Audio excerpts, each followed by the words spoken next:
So మీరు నిత్యం రోజు స్వామివారిని చూస్తుంటారు, అలంకరిస్తుంటారు. ఆ విగ్రహాన్ని చేత్తో తాకే అదృష్టం మీకు ప్రతిరోజు లభిస్తూ ఉంటుంది. అయితే స్వామివారి వెనుక భాగాన ఒక వెంట్రుకలు ఉన్నట్లుగా ఒకటి ఉందని ఐఏఎస్ ఆఫీసర్ రమేషన్ గారి పుస్తకంలో రాశారు. అది ఎంతవరకు నిజమంటారు? అంటే మీరు తప్ప ప్రధాన అర్చకులు, ఆ లోపలికి పోయి స్వామివారి సేవ చేసే అర్చకులు తప్ప మిగతా వాళ్ళు ఎవరు ఇది నిజము ఇది అబద్ధం అని చెప్పలేని పరిస్థితి. లేదు, ఇందులో చెప్పలేని పరిస్థితి ఏమీ లేదు. ఎందుకంటే స్వామివారిని వెనుకవైపు చూడగలిగిన వాళ్ళు అర్చకులు మాత్రమే. అర్చకులు కూడా ఆ సమయంలో స్వామివారి కైంకర్యం కోసం ఆ నియమాలతో పాటు వెళ్ళిన వాళ్ళు మాత్రమే స్వామివారి వెనుక వైపు వెళ్ళగలరు. అట్లాగే నేను అభిషేకం చేయడానికి వెళ్ళినప్పుడు స్వామివారిని ఆపాదమస్తకం చేత్తో తాకుతాను. స్వామివారికి వెంట్రుకలు అనేది లేవు, శిల్పంలో ఉంటుందంతే. శిల్పంలో ఉంది, కానీ సహజమైన కేశములు అనేవి స్వామివారికి లేవు. ఇదే కాకుండా స్వామివారి దేహం మెత్తగా ఉంటుందని, స్వామివారికి చెమట పడుతుందని, స్వామివారి పాదాలు మెత్తగా ఉంటాయని, ఇలాంటివి చాలా చాలా చాలా కొన్ని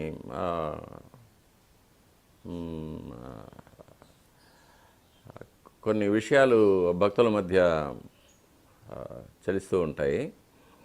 కానీ భక్తులు ఒక విషయం తెలుసుకోవాలి, స్వామివారి యొక్క రూపం అప్రాకృతం అంటారు. అప్రాకృతం అంటే ప్రకృతికి సంబంధపడనిది అని. ఎందుకంటే ఆయనకు జన్మ లేదు, దేహం లేదు, మరణం లేదు, ఏమీ లేదు ఆయనకి.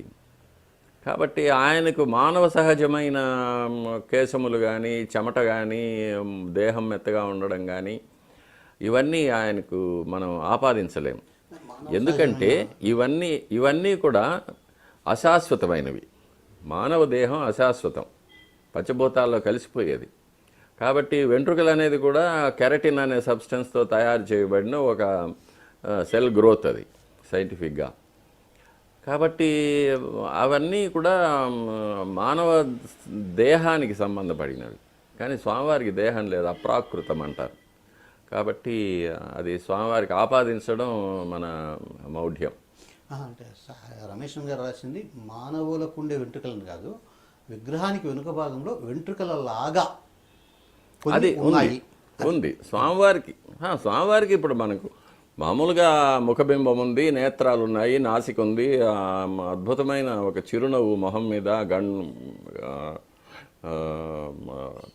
అందమైన సుందరమైన పెదాలు ఉంది, కర్ణభూషణాలు ఉన్నాయి, చతుర్భుజాలు ఉన్నాయి, గోళ్ళు ఉన్నాయి, పాదాలు ఉంది, హస్తంలో రేఖలు ఉన్నాయి, దైవికమైన రేఖలు, మానవ సహజమైన రేఖలు కావాలి.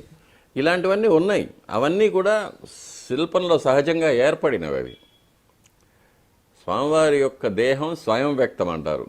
శిల్పులు చెక్కిన దేహం కాదు, స్వయంగా స్వామివారు వచ్చి నిలిచిన అప్రాకృతమైన దేహం. కాబట్టి అది ఆ స్వామివారి యొక్క మూలబింబం దేనితో తయారు చేసిందని కూడా మనకు తెలియదు, మనం చెప్పలేం. మామూలు శిలాబేరం లాంటిది కాదు అది. శిలాబేరమో, సుధాబేరమో, దారుబేరమో అట్లాంటివి కాదు. అది శాలగ్రామ శిలాస్వరూపమని ఆగమశాస్త్రం చెప్తుంది. కాబట్టి స్వామివారికి వెనుక వైపు, ముందరికన్నా వెనుక వైపు నుంచి స్వామివారు చాలా అందంగా ఉంటారు. కాకపోతే ఎవరు చూడలేరు. స్వామివారికి వెనుక శిరశ్చక్రం ఉంటుంది. శిరశ్చక్రం కింద మెడ వరకు వంపులు తిరిగిన వెంట్రుకలు, చివరిగా ఉంగరాలు ఉంటాయి. ప్రళంబ యజ్ఞోపవీతం ఉంటుంది, కౌపీనం ఉంటుంది స్వామివారికి, మన కౌపీనం. తరువాత చేతిలో ఉన్న బాజీబందులు,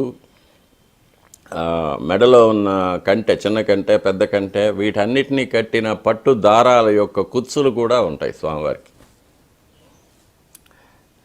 అంత చాలా అందంగా ఉంటారు స్వామివారు. వెనుక వైపు నుంచి ఆ చతుర్భుజాలు ఇంకా గంభీరంగా కనిపిస్తాయి, చాలా బాగుంటారు. స్వామివారికి శుక్రవారం మాత్రమే అభిషేకం చేయడంలో ఏమైనా ప్రత్యేకత ఏమన్నా స్వామి? వారంలో ఒకరోజు చేయాలి, అది శుక్రవారంగా చేస్తున్నాం. అంటే కొన్ని ఆలయాల్లో మంగళవారం చేస్తారు, సోమవారం చేస్తారు, అంటే ఈ ఆలయానికి ప్రత్యేకంగా అంటే శుక్రవారం చేయడం వల్ల ప్రత్యేకత ఏముంది? ఆగమాల్లో శుక్రవారం చేయాలనే ఉందా, లేదు మామూలుగా మనము ఆలయ నిబంధనలు లేకుంటే మన సౌకర్యం కొద్దీ పూర్వకాలం నుంచి ఏమన్నా ఆ రకంగా ఏమన్నా ఫిక్స్ చేశారా?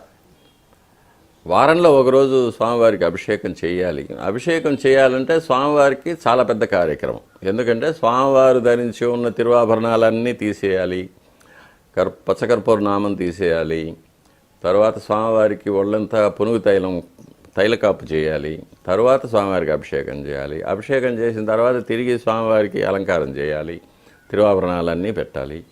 ఇవంతా కూడా ఎక్కువ కాలం తీసుకునేది కాబట్టి వారంలో ఒకరోజు మాత్రం అభిషేకం పెట్టుకున్నాం. ఇందులో శుక్రవారం అనేది మహాలక్ష్మికి ప్రత్యేకమైనది. స్వామివారి వక్షస్థలంలో అమ్మవారు వ్యూహలక్ష్మి అనే ఒక ప్రత్యేకమైన రూపంలో ఉంటారు. అందుకే ఆయనకు శ్రీనివాసుడు అని పేరు. అందుకే స్వామివారికి ఇక్కడ అమ్మవారి విగ్రహం సపరేట్గా ఎక్కడా లేదు, సన్నది లేదు. స్వామివారిది ఏకబింబం, ఏకబేర అర్చన. ఇక్కడ స్వామివారికి పరివార దేవతలు వీళ్ళంతా కూడా తర్వాత ఏర్పడ్డారు, కానీ స్వామివారు మాత్రం ఎప్పుడు ఏకాంతంగా దుర్గమమైన అరణ్య ప్రాంతంలో ఎవ్వరికీ చేరరాని చోట స్వామివారు వెలిచారు. ఇంకా అది వేరే స్టోరీ ఉంది. కాబట్టి ఇట్లా స్వామివారికి చేసినప్పుడు అమ్మవారికి కూడా చేయాల్సి వస్తుంది. కాబట్టి అది శుక్రవారం నాడే స్వామివారికి కూడా చేస్తే లక్ష్మీప్రదంగా ఉంటుంది. అట్లాగే వక్షస్థలంలోని అమ్మవారికి కూడా పసుపుతో హరిద్రోదక స్నానం తిరుమంజనం చేసేస్తామంటే స్వామివారికి అమ్మవారికి ఇద్దరికి ఒకేసారి అభిషేకం అయిపోతుంది అనేది ఇది సౌకర్యం కోసం అది ఏర్పడింది. అది మహాలక్ష్మి కటాక్షం కోసం, అది భక్తులు కూడా దర్శనం చేసుకున్న వారందరికీ కూడా లక్ష్మీ కటాక్షం కలుగుతుందని. ఈ ప్రక్రియ అంతా అభిషేకం ప్రారంభించి పూర్తయ్యేంత వరకు ఎంత సమయం దాదాపు? అభిషేకం మాత్రం 1 గంట సేపు జరుగుతుంది.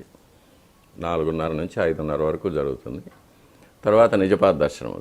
అభిషేకం తర్వాత ఒక 15 నిమిషాలు స్వామివారికి అలంకారం ఉంటుంది. స్వామివారి దివ్యమైన దేహానికి ఉన్న తడినంతా వత్తి తీసిన తర్వాత కొత్త పట్టు ధోవతి, పట్టు ఉత్తరీయం, శిరోవస్త్రం, తలకు శిరోవస్త్రం కట్టి స్వామివారికి నడుములో నాగాభరణం, వడ్డాణం, స్వర్ణయజ్ఞోపవీతం అంతా అలంకారం చేసి స్వామివారి ముఖబింబంలో పచ్చకర్పూర ధూళి నీర్కాపు అని పల్సగా పూసిన తర్వాత స్వామివారికి వెన్న నైవేద్యం అవుతుంది. నవనీతం నైవేద్యం చేసిన తర్వాత పచ్చకర్పూరంతో హారతి చేస్తాం. దాని తర్వాత నిజపాద దర్శనం అయిపోయిన తర్వాత స్వామివారికి అలంకారం జరుగుతుంది. దీన్ని సమర్పణ అంటారు. ఇది తలుపులు వేసేసి చేస్తాం. సమర్పణ 1 గంట సేపు పడుతుంది. ఎందుకంటే స్వామివారికి ముందు తిరువణకాపు చేయాలి. దాదాపు ఒక 750 గ్రాముల పచ్చకర్పూరాన్ని ధూళిగా చేసి దాంతో అట్లా డ్రై పౌడర్ స్వామివారి ముఖబింబంలో వేస్తే అది నామంలాగా అంటుకుంటుంది. దాన్ని సరిగ్గా షేప్ చేసిన తర్వాత మధ్యలో కస్తూరి తిలకం, అది మధ్య నల్లగా వేణుపత్రాకృతి అంటే వెదురు ఆకు షేప్లో చేస్తారు దాన్ని.